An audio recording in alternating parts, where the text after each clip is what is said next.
it's TechteamGB.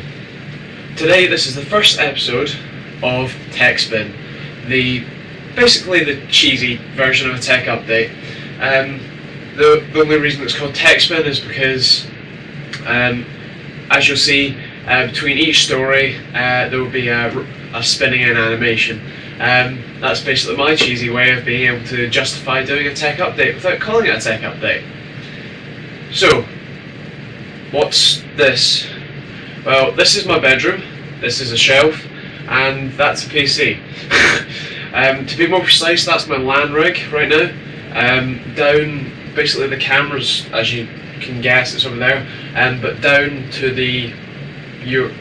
my left, your right of it, is my LAN rig case, and then to the right of the camera for you or whatever, down there is my drywall, and that will be in use today.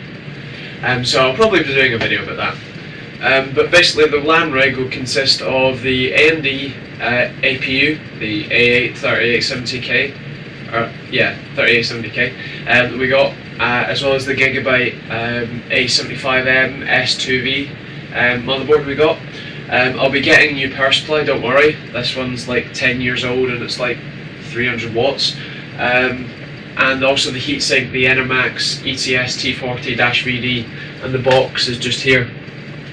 I've got loads of tech boxes, so I've got my Havoc 140, my Bulldozer, Vertex 4, my XFX power supply, which is effectively just a Seasonic power supply. What else have we got? We got my 6870, sorry.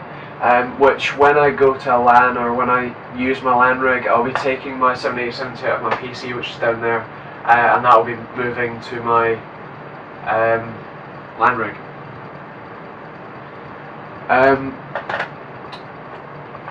Oh yeah, I've also got Connect, and I've also got my motherboard, which is a Crosshair, sorry, hit the mic, Crosshair 5 Formula. Oh yeah, right at the top, you can't really see it, but that's my 5-port switch. Alright, so if you don't know what the Raspberry Pi is, it's a very small, it's only about this size, Linux-based computer. It has an HDMI port, USB ports, obviously power port, and I think you can run it off micro USB, as well as it has an SD card slot. And there's so many accessories that are built, especially on Kickstarter, where there's cases, adapters and stuff for it. It's really quite good.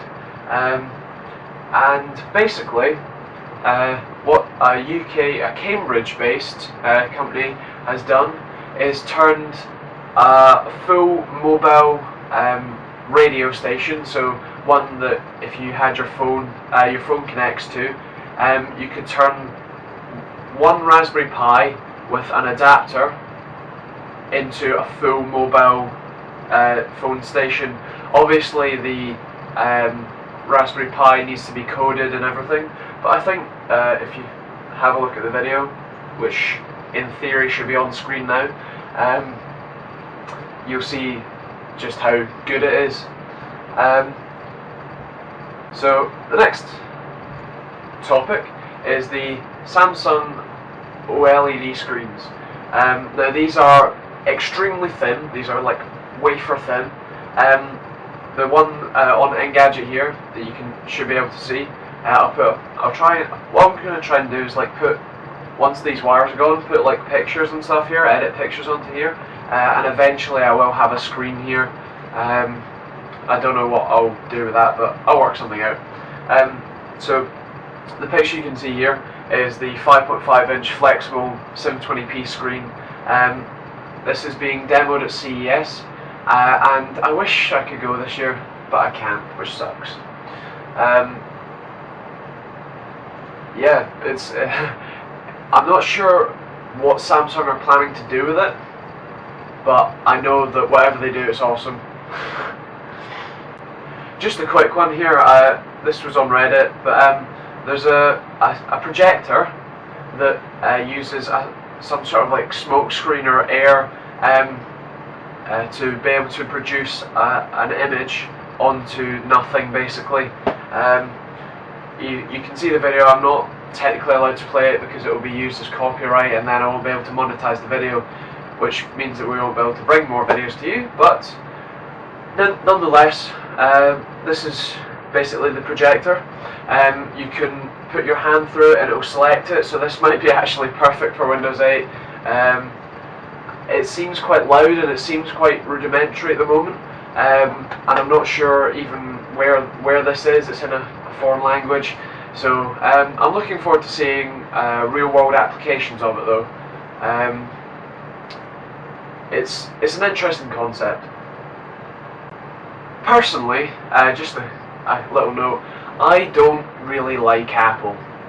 Right now they're going around like a 5-year-old punching everybody that they can see, and they are being immature, I think. Coming from a 15-year-old, that might be quite funny, but I think they're being quite immature. But one thing against them is that the Apple patent, which is pinch to zoom, has been rejected.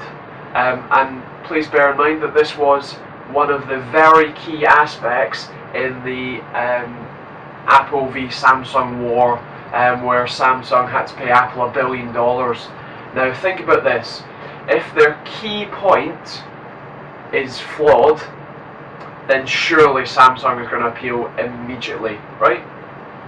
Well, I'm looking forward to seeing what happens. I think Samsung is a very good company.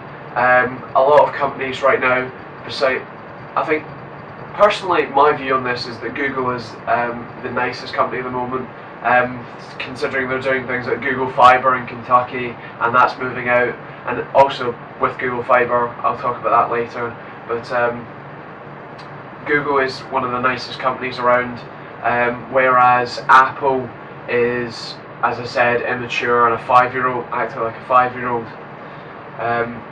So I'm looking forward to seeing what happens here, and I hope that Samsung, I hope that Apple gets what they deserves. Alright, so just a quick note on what I was saying about Google Fiber there.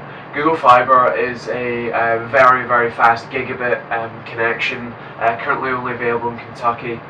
If I get this right, you can get a free version with a basically it's just a limited speed, but I believe it's unlimited data, and then you can pay what's a very cheap deal to get a gigabit, 1 gigabit per second, or between 1 and 2 gigabit per second connection. That's amazing, and also the sort of knock-on effect of this is that now Time Warner, because of Google Fiber, Time Warner has had to increase their speeds everywhere across the USA from 10 to 20 megabits per second for every customer. Now imagine if AT&T, Verizon, and in the UK, if Google brought this to the UK, which I really hope they do, imagine that companies like Virgin and BT and Sky will have to deliver like 100 megabit per second minimum internet to everyone. That's just going to be amazing. Compared to the internet here, specifically at my house, I get 2.7 megabits per second, which is around 300 kilobytes per second, which is awful. And considering that Sonny lives a mile that way, and he gets actually it's been up to 10 megabytes per second, and obviously Tom lives in Cambridge, he's on a 100 meg connection. So yeah, if anyone from BT is watching, please come and hurry up with bloody Infinity, please. Next topic. This is an amazing contraption. They've called it the super capacitor, or the super capacitor as it shows in the video, where the capacitor, normally you get capacitors on motherboards. If you watch the channel, I hope you build your own PC. So if you have a look on your motherboard, you'll be able to see capacitors. They're little cylinders, and they store electricity, but they store a very, very small amount of electricity and charge and discharge very quickly. Now comparing this to a battery stores a lot of charge, but charges and discharges very slowly. What the two scientists, Brian Golden Davis, as it says there, have done is they've created a capacitor which has huge can hold a huge amount of electrical charge, and can also charge and discharge quickly. Now they're talking about if you can plug your phone in for 30 seconds and it's fully charged, or you had an electric car and it's charged in a minute, instead of waiting for the 30 hours or whatever it takes to fully charge an electrical car nowadays, and like the 4 or 5 hours it takes to charge a phone. Also, this means that they made it out of liquid graphite, and then they pasted it onto a CD and then put it on a disc tray, and let it read or write, and then cut it up and connected two electrodes to it and charged it. And this can be done at home in theory, which is fantastic, because then it means that everyone can make their own batteries. But also, if you have a look at that, it shows that the piece of graphite is extremely thin, which means that if you made a large surface area of that, for example put it in an iPad, you can make extremely thin batteries that take nothing to charge, but hold massive capacity. And then in theory, if you're to move this into things like electric cars, then it would be even better. Something I find quite amusing with this story is that Boeing are using potatoes to test the inboard Wi-Fi. The bags of potatoes, as you can see on the screen, is to mimic the human body, and I can't help but laugh every time I look at it. At least they're trying. I think my dad uses planes a lot. He flies to China and whatnot on business, and one of the things that he does is that he packs his iPad with videos and music, and he listens to it along the way. If he had onboard Wi-Fi, he'd be able to do a lot more work during that time. The only conceivable thing that I would think might be an issue is I don't know how Boeing are connecting it, because if they're connecting it via a satellite, it may be a very slow connection and may not be worthwhile at all. I know that flights would be a lot more interesting if they had onboard Wi-Fi, because then all the kids would be able to play their flash games, and I don't know if you managed to buy a gaming laptop like Sonny, you could take it on board and just play COD all the way to wherever you're going. No, don't play COD, that's awful. Support us and we'll make you a game, honest. But no. If you haven't heard of TED, TED is it's www.ted.com, and it's lots of very, very intelligent and intellectual talks about basically anything. There's things like technology, entertainment, business, science and global issues are the ones that I can see there, but I'm sure there's talks on more. And I've watched a few talks, especially on technology, because that's my area of expertise.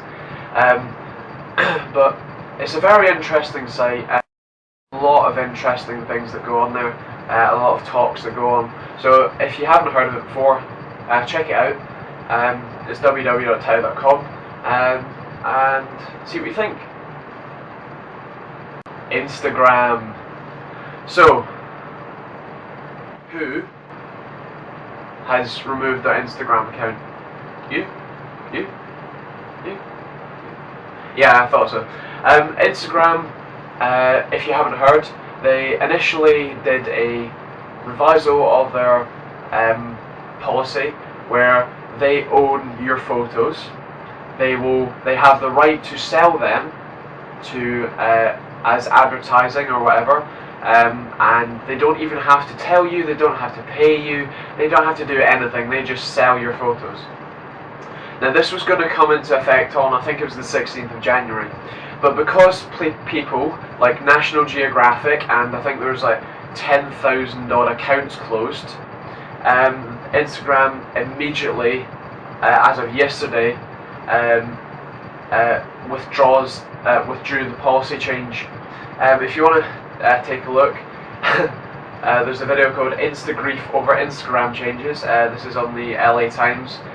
There's obviously a link to everything, all the articles that I've used in the description. And basically they're talking about how the Instagram changes are just stupid. So now they've withdrew that policy, and they no longer have they will not have the right to sell your photos. So don't worry. Also, just a note, my mum came to me yesterday and asked me about this because she heard it on the news. If you are a Facebook user and you have uploaded photos to Facebook directly, so used your mobile email address or whatever, or just like went on website and hit upload, you are fine. Even if they were to implement this change, you are fine, okay? It's only if you used Instagram. And even still, they've removed this change, and I think they realised that was a stupid move. And just on the poll, I think, hold on, let me just tell you, 61% of people on the LA Times page do not think that Instagram will ever recover from this, and I think they got to a good point, and now it's on a serious decline. I think it's similar to Facebook, but I'll talk about that more in a minute. But yeah, you're okay, everybody's okay, but I still wouldn't use Instagram. So Facebook. Facebook is making a lot of changes, such as a $1 option to put a message to someone that you're not friends with into their inbox. I'm not really sure how that will work, but it's pasted all over Reddit, so I thought I might talk about it. But yeah, if you want to see, just go on Reddit, reddit.com/technology, reddit.com/r/technology, and have a look, because there's loads on the front page. Also, Facebook is implementing 15-second autoplay ads on mobile and on web, and I really think that Facebook is turning into a money whore. I don't mean to be offensive to Facebook, I use it, but things like all the sponsored messages, when I initially started using Facebook, I never saw any sponsored messages, and also I saw the ads on the side, but that was just, they're out of the way, it doesn't really matter. Whereas all these sponsored messages are just getting annoying. They come up on my feed, so if somebody likes a company, and it will come up as all these people like this company, and then it will say at the bottom sponsored. I don't want that in my feed, so I just look past it. I actually get annoyed with it sometimes, because there's just so many. Also, Facebook makes you, if you have a page on Facebook and people like your page, they now have to add it to their interest list, to be able to see everything that they post. And also, the owner of that page generally has to pay. And in some cases, if this was sent out a while ago, but the example was that a page has 55,000 likes and they post 8 to 10 times a day. They will spend £670,000 a year just to make sure that all 55,000 people get to see that post on their newsfeed. Right now, Facebook only actually shows about 10 to 15% of the people who like your page, whatever you post. Now that's just shocking. Since Mark Zuckerberg left, Facebook has gone down. It's seeming to go like Apple now, where Steve Jobs was here, and it was like, yay, good stuff coming out. Then Steve Jobs left, and it went, no, let's not do anything. Let's be awful. Then it went higher again because Steve Jobs came back and they brought out the iPod and the Macs, and all that sort of stuff. And then Steve Jobs passed away, and now they're just suing everybody. I get the feeling Facebook's going to turn into that, and I think that at the point at which Facebook gets so ridiculous with money grabbing, everyone will just leave it. I know personally I only really use it for like competitions and stuff now, and occasional like talking to people, but yeah, I mean, come on, Facebook, do something good, not money laundering, money whoring. Yeah. Finally, the new YouTube layout. Personally, I hate it. It takes so much more effort to be able to see what you are subscribed to, what you like. If you see there, it comes up as things that are recommended for you. All the things that are recommended for me are either pointless because they don't relate to me, or they are things that I've watched before, or things that just... I mean, Linus did it, talked about it on his live stream last week, that one of the videos that was recommended to him was his own video. I mean, what the hell? Seriously, come on. If you want to get the old YouTube layout back, you can try, if you just type it in YouTube, ironically, how to get the old YouTube layout back, you'll probably find something. But you know, please YouTube, work it out.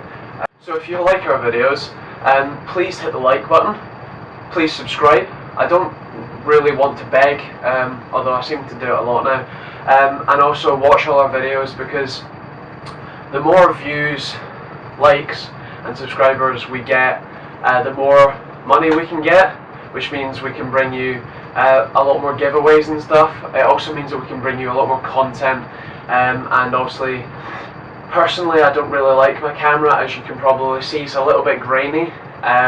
It's 1080p, which is good, but I would really like to become more professional. I mean, right now I'm using my camera, and because the audio quality in the camera is awful, I'm using my headset to recording on my PC. And I don't want to do that. I'd love to have a camera that I can put I don't know, a shotgun mic on the top, have a input, and then just, you know, use it. And if not, at the very least, just have a decent mic and a decent camera. And I know that Tom and Sonny would rather have the same. So please just like, subscribe, and, you know, watch all our videos as much as you can.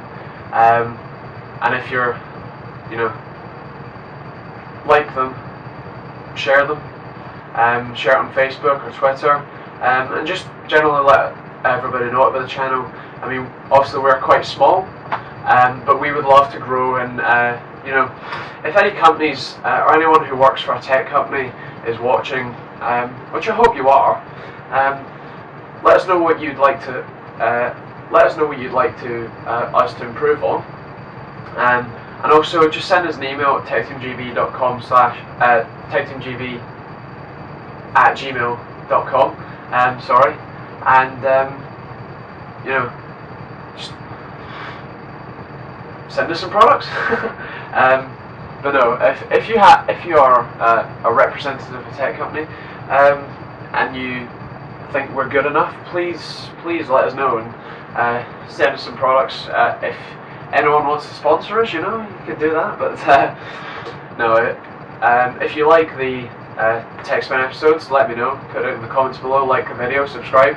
And if you want to see more of this, then I'll give you an incentive to stay, actually. Now, I have loads of game codes thanks to Humble Bundle and Metro being given away. So the Metro giveaway ends on Monday.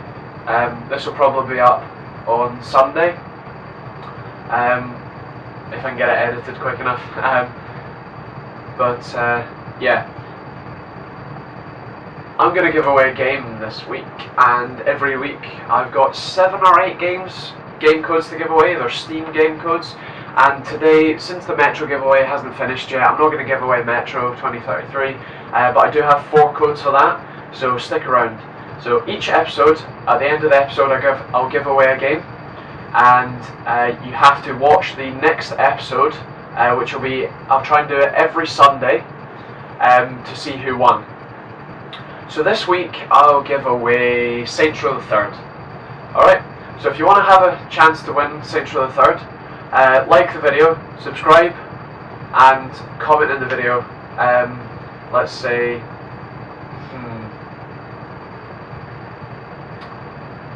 TechteamGB is awesome. And also, it's not a requirement, but I'd love it if you'd share the video as well. So I think that's all. Don't forget to comment, rate, subscribe, and we'll see you all next time.